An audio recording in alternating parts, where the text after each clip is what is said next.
Hello Iran के supreme leader खामने को आप इंटरनेशनल हीरो कह सकते हैं, जो अमेरिका की आंखों में आंखें मिलाकर इन दिनों कह रहे हैं मैं झुकेगा नहीं। हां, क्योंकि जब ईरान की मिसाइलों ने कतर में अमेरिका के सबसे बड़े एयरबेस पर बम बारूद बरसाया तो वह सिर्फ हमला नहीं था, वो ऐलान जंग था। ऐसा ऐलान जंग जिसकी आवाज वॉशिंगटन की दीवारों से टकराई और गूंजते गूंजते इजराइल समेत सारी दुनिया तक पहुंचे। वो जो ईरान को पसंद करते हैं या ईरान को नापसंद करते हैं, दोनों कह रहे थे कि भाई खामने में दम तो है यार, स्टील की बॉल है, वरना अमेरिका जैसी सुपर पावर से लड़ने की हिम्मत और हिमाकत करना सबके बस की बात नहीं है। और इसीलिए आज कह रहे हैं हम कि ईरान का जो यह खुलेआम ऐलान था, यह बहुत स्पष्ट था कि हम ना डरते हैं ना झुकते हैं। यह मिसाइलें जो अमेरिका पर बरसाई गई थी, ये ईंट पत्थर की नहीं थी, बल्कि अमेरिका के रुतबे के माथे पर एक तमाचा थी, जहां हर धमाका एक ललकार थी कि अगर हमारे शहर जलते हैं तो हम भी तुम पर हमला करने की हैसियत रखते हैं। बारूद की स्याही से ईरान ने लिख दिया कि अब खामोशी नहीं चलेगी, लेकिन ईरान के इस कदम ने दुनिया को झकझोर कर रख दिया और यह सवाल पैदा कर दिया कि ईरान ने जो किया यह केवल जवाब था या तूफान की पहली। अब अमेरिका पीछे हटेगा, दोस्ती करेगा, या फिर अब सब कुछ तबाही की भेंट चढ़ जाएगा। क्या वो ईरान को इराक बना देगा? क्या गाजा से ज्यादा तबाही जो है वो ईरान के अंदर दिखेगी, या अमेरिका जो बीते कुछ सालों में युद्ध से थक चुका है, अलग अलग देशों में वो यह मान लेगा कि ठीक है चलिए।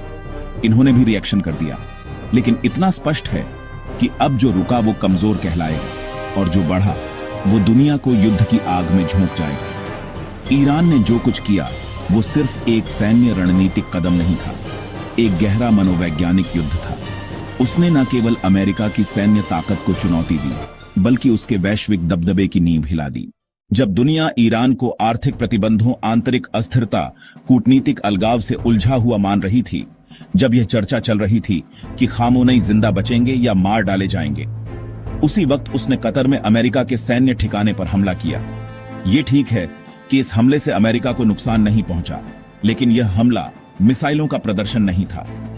यह हमला संदेश था कि अब ये वो ईरान नहीं है जिसे आप दबा सकते हो। कतर की भूमि बारूद की गवाह बन गई। ईरान हालांकि कतर को हमले से पहले जानकारी दे देता है और इसीलिए माना जा रहा है कि यह सिर्फ सैन्य रणनीति नहीं, बल्कि एक स्मार्ट कूटनीतिक दांव था। ईरान दुनिया को यह संदेश दे रहा था कि वह खुलकर वार भी कर सकता है, और साथ ही वह यह भी संदेश दे रहा था कि बातचीत की खिड़की खुली हुई है। लेकिन सवाल यह है कि अमेरिका के रसूख पर ईरान के हमले का जो यह थप्पड़ है, वो जो हिमाकत करने की कोशिश है कि हमने अमेरिका पर भी हमला कर दिया, वो संदेश जो डोनाल्ड ट्रंप के हमको लगेगा, क्या अमेरिका उसके बाद इस बातचीत की खिड़की को खुला रखेगा, या फिर इसे मानसिक चोट मानकर अपने अहंकार को ललकार कर ईरान पर पलटवार करेगा? सच कहें तो अमेरिका अब एक ऐसी दोहरी बिसात पर खड़ा है जहां पर हर जोखिम से भरी है। अगर अमेरिका ईरान पर पलटवार करता है तो दुनिया एक ऐसी जंग में जाएगी जिसे बंद करना किसी के बस में शायद नहीं होगा। लेकिन अगर अमेरिका यहां से खामोश हो जाता है, जैसा कि कहा भी गया कि हमें पता था कि ईरान हम पर पलटवार करेगा, क्योंकि चुप होने पर रूस, चीन, उत्तर कोरिया जैसे देश इसे अमेरिका की कमजोरी का सबूत मानेंगे। हो सकता है भविष्य में वो भी हिमाकत करें। अमेरिका का दबदबा, उसका डर, उसका रसूख दुनिया में सवालिया निशान पैदा करेगा, क्योंकि यह हमला सिर्फ अमेरिका के सैन्य ठिकाने का हमला नहीं है, यह अमेरिका की सुपर पावर वाली हैसियत और उसके वैश्विक वर्चस्व पर हमला है। व्हाइट हाउस और पेंटागन में तनाव साफ साफ दिख रहा है। अमेरिका भले यह दावा कर रहा है कि हमले में कोई हताहत नहीं है, लेकिन उसकी चुप्पी में डर छिपा हुआ है, क्योंकि मसला सिर्फ एक बेस का नहीं है, उस दुनिया की व्यवस्था का है जिसका नेतृत्व अमेरिका करता है। उसकी जनता जो इराक, अफगानिस्तान की लंबी जंग से थक चुकी है, वह नए युद्ध के लिए तैयार नहीं है। लेकिन अगर अमेरिका पीछे हट जाता है तो उसका डर भी दुनिया में खत्म हो जाएगा। इस हमले ने न सिर्फ मिसाइलें गिराई, बल्कि उस भरोसे को भी चकनाचूर किया, रणनीतियों को बिखेर दिया और सदियों से पुराने संतुलन को डगमगा दिया। अब दांव पर विश्व की व्यवस्था है, वैश्विक अर्थव्यवस्था है और दुनिया की शांति है। और अगर ये तीनों हिल गए तो युद्ध न गाजा में रुकेगा, न खाड़ी में, न इंडो पैसिफिक में, न ही यूरोप के दरवाजे पर। इजराइल भी इन दिनों परेशान है। वो सोच रहा है कि क्या करें, क्योंकि अगर ये खेल लंबा चला तो इजराइल की समस्या है, लेकिन अगर इजराइल चुप हो गया तो ईरान फिर उस पर हिमाकत करेगा। हालांकि इन सब के बीच में हम ये कह सकते हैं कि अब ये जंग जो है, ये सिर्फ ईरान, इजराइल और अमेरिका की नहीं, यह दुनिया की जंग बन गई है, जहां पर हर ताकतवर देश अपने अपने तरीके से अपनी चाल चल रहा है। वो रूस जो यूक्रेन में उलझा है, वो भी यहां नजर लगाए बैठा है। चीन खामोश है, लेकिन उसकी खामोशी में चालाकी है।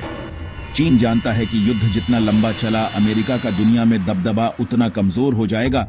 उसे व्यापारिक वर्चस्व की खुली जगह भरने का मौका मिल जाएगा। सऊदी अरब और यूएई जो अमेरिका के दोस्त हैं, उनको भी डर है। एक तरफ डर इस बात का कि यह आग कहीं उनके दरवाजे तक ना पहुंच जाए, दूसरी तरफ वो यह भी चाहते हैं कि ईरान जो अपनी ताकत को बढ़ा रहा है, उस पर लगाम भी लग जाए। इजराइल के लिए अस्तित्व का सवाल है। इजराइल यह जानता है कि अगर देर हो गई तो हिजबुल्ला होती और इराकी शिया मशिया जैसे ईरान समर्थित समूह उसकी सीमाओं को छलनी कर देंगे। इजराइल फिलहाल कमजोर भी हो चला है, लेकिन जब चारों तरफ बारूद बिखरा है, तब सवाल यह है कि अब क्या होगा। और इस सवाल के जवाब में ही सारी राजधानी, चाहे वो वॉशिंगटन हो, तेहरान हो, तेल अवीव हो, बीजिंग हो, सब साजिशों में डूबी है। सब अपनी अपनी तरफ से चतुराई दिखा रहे हैं, लेकिन नजर सबकी अमेरिका पर है। क्या अमेरिका इस मौके को समझेगा या इसे कमजोरी मानेगा? हालांकि जो कुछ हो रहा है, इसका असर सिर्फ युद्ध या वर्चस्व तक नहीं है, बल्कि आर्थिक तौर पर भी है, क्योंकि अब तेल की कीमतें जो हैं, वो डॉलर की दहलीज को तोड़ने को तैयार है। स्टॉक मार्केट लहूलुहान है। भारत जैसा देश जो इस युद्ध का हिस्सा नहीं है, अब उसे भी इस बारूद के धुएं में दम घुटता हुआ महसूस होने लगा है। वैश्विक व्यापार की नसें, खास तौर पर तेल और गैस की आपूर्ति खतरे में है। शरणार्थियों की लंबी लिस्ट आ जाएगी। आतंकवाद फिर से पुनर्जन्म ले लेगा और ऊर्जा संकट पूरी दुनिया को घुटने पर ले आएगा। लेकिन सवाल यह है कि क्या इसे रोका जा सकता है? क्या अभी भी कोई रास्ता बचा है? जितना डरावना सच यह है कि जितने हाथ इस आग को बुझाने के लिए चाहिए, दुख यह है कि उतने ही पेट्रोल की बोतल थामे खड़े हैं। संयुक्त राष्ट्र, जो कभी युद्ध रोकने का प्रतीक था, अब केवल प्रेस कॉन्फ्रेंस तक सिमट कर रह गया है। बैक चैनल बातचीत की कहीं से कोई खबर नहीं आ रही है। अमेरिका इस वक्त संयम की बात कर रहा है, लेकिन अमेरिका के संयम के पीछे उसकी सैन्य तैयारियां भी हो सकती हैं। ईरान जो प्रतिरोध के नाम पर आक्रामक रुख अपनाया है, वह दुनिया से कह रहा है कि हम पर हमला हुआ है, हम पलटवार करेंगे। लेकिन समय बड़ी तेजी से निकल रहा है। सवाल यह है कि क्या इस जंग में मानवता का इम्तिहान है, क्योंकि यह जंग सिर्फ मिसाइलों, टैंकों या जंगी जहाजों की नहीं, यह इंसानियत की समझदारी बनाम सत्ता की सनक है। अगर सनक जीत गई तो हार किसी एक देश की नहीं होगी, बल्कि पूरी सभ्यता की होगी, और बीतता हुआ हर एक पल उसकी उल्टी गिनती है। हर देश की जनता फिलहाल टीवी पर मिसाइल गिन रही है। हर देश की जनता फिलहाल टीवी पर देख रही है कि इजराइल में कितने मरे, कितने जो है वो ईरान में मरे। हर देश यह देख रहा है कि अमेरिका ने कितनी मिसाइल चलाई, ईरान ने कितनी मिसाइल चलाई, इजराइल ने कितनी मिसाइल चलाई। लेकिन इन सब के बीच एक नजर जो हमें देखनी चाहिए, वो यह कि पेट्रोल कब 100 के पार जाएगा। वो असली सवाल जो आने चाहिए कि अगर जंग ये चलती रही तो फिर अगली पीढ़ी के लिए क्या रह जाएगा। क्या वो यह इतिहास पढ़ेगी जिसमें हमने समझदारी दिखाई, या वो राख के ढेर में खोजेगी कि कौन था जिसने इस चिंगारी में और पेट्रोल डालकर आग लगाई और जिसने दुनिया को राख में तब्दील कर दिया। फिलहाल लोग डरे हुए हैं, लोग बंकरों में छिपे हुए हैं। इजराइल से लेकर ईरान तक एक सन्नाटा है। हर न्यूज चैनल नजर बनाए बैठा है कि कूटनीतिक खबरें पढ़ी जाए या मौत के आंकड़ों को गिना जाए। अगर फैसला समझदारी से नहीं हुआ, अगर किसी ने गलती से ट्रिगर दबाया, अगर अमेरिका ने कूटनीति की जगह गुस्सा दिखाया, तो यकीन मानिए वो इतिहास आएगा जो खून से गांगा हुआ होगा और राख के ढेर में तब्दील होगा। सवाल फिर यही है कि अब अमेरिका क्या करेगा? अमेरिका क्या यहां से शांत होगा, या अमेरिका ईरान को उसकी हैसियत दिखाएगा? जो कुछ होगा वो डरावना है। अगले कुछ घंटे बहुत भारी हैं, और अगले कुछ घंटे दुनिया की दशा दिशा तय करेंगी, क्योंकि अब दुनिया धीरे धीरे दो हिस्सों में बंट रही है। ईरान ने स्पष्ट कर दिया है कि ना वो डरने वाला है, ना वो झुकने वाला है। वो लड़ेगा, आखिरी दम तक लड़ेगा। कई सारे लोगों के मन में यह भी सवाल है कि ईरान ऐसा क्यों कर रहा है। ईरान जानता है कि उसकी हैसियत नहीं है।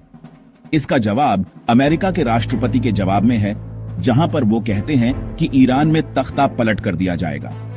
वो कहते हैं कि ईरान अगर ग्रेट नहीं बना तो उसे बदल दिया जाएगा। इजराइल जो कहता है कि खमनोई को मार डाला जाएगा, उन्हें जीने का हक नहीं है। अगर आतंकवाद को खत्म करना है तो सबसे पहले जड़ काटना पड़ेगा, और जड़ खामनोई से आती है। लेकिन खामनोई अब स्पष्ट हो चुके हैं। उन्होंने अपने उत्तराधिकारियों का ऐलान कर दिया है, अपनी सेना के लिए रिले तौर पर फौजियों की भर्ती कर दी है, और यह स्पष्ट कर दिया है कि कोई भी मरता रहे, लेकिन ईरान लड़ता रहेगा। ईरान ने अपनी सीमाओं को, अपनी हिम्मत को लांघ दिया है, चेतावनियों को हकीकत में तब्दील कर दिया है। और अब दुनिया की बारी है कि क्या यह महज एक घटना बनकर रह जाएगी या वो मोड़ जहां से नक्शे बदल जाएंगे। अब सवाल इस वक्त यह नहीं है कि जंग होगी या नहीं होगी। सवाल यह है कि पहले कौन समझदारी दिखाएगा, पहले कौन है जो इस जंग को शांत कर जाएगा। क्या वो ईरान होगा, क्या वो अमेरिका होगा, क्या संयुक्त राष्ट्र कागजों से आगे बढ़कर आएगा, या पूरा विश्व एक साथ आकर इस युद्ध को शांत करवाएगा। याद रखिएगा कि हर बड़ा युद्ध जो होता है वो एक सीमित जवाब से शुरू होता है। वैसा ही जवाब जैसा इजराइल ने दिया, वही जवाब जो अमेरिका ने दिया, वही जवाब जो ईरान ने कतर में अमेरिकी एयरबेस पर हमला करके दिया। लेकिन इतिहास इस बात को भी जानता है कि जब बारूद बोलता है तब इंसानियत बहुत देर तक सुन नहीं पाती। और सवाल इसीलिए अब यह नहीं है कि कौन जीतेगा, सवाल यह है कि अगर यह जंग नहीं थमी तो क्या कोई बचेगा। हर बार की लड़ाई हथियारों से ज्यादा नजरिए की होती है, झुकने और टिके रहने की होती है। और फिलहाल दुनिया ऐसी दहलीज पर खड़ी है जहां पर हर कदम या तो आग में जाएगा या अंधेरे में। अगर सनक जीत गई तो जो बचेगा वो सिर्फ खामोशी होगी, एक ऐसी खामोशी जो बहुत कुछ बोलेगी लेकिन शायद सुनने वाला कोई नहीं होगा। ईरान समझने को तैयार नहीं है, इजराइल अपने अस्तित्व की लड़ाई लड़ रहा है और अमेरिका अपने वर्चस्व को बनाए रखने के लिए इस जंग में कुछ भी करने को आ रहा है। इन सब के बीच ईरान ने जो कुछ किया उसने कम से कम खामोनई को इंटरनेशनल पुष्पा बना दिया है, जो कह रहा है कि मैं झुकेगा नहीं, लेकिन कई बार झुकना भी जरूरी होता है। हालांकि ईरान यह कह रहा है कि समझदारी वो आक्रामकता के साथ भी दिखा रहा है जब उसने कतर को बता दिया, लेकिन जब बात उसके अस्तित्व की है तो वो किसी भी हद तक भी जाने को तैयार है। सवाल बहुत सारे हैं, जवाब अगर युद्ध खत्म हुआ तो हम सब इंतजार करेंगे, और अगर युद्ध चलता रहा तो फिर सवाल वही है कि कहीं ऐसा ना हो कि युद्ध ऐसी खामोशी लाए। यह सुनने वाला कोई इस युद्ध में आप किस तरफ है, कमेंट सेक्शन में जरूर बताइएगा। Thanks for watching. Please subscribe this channel.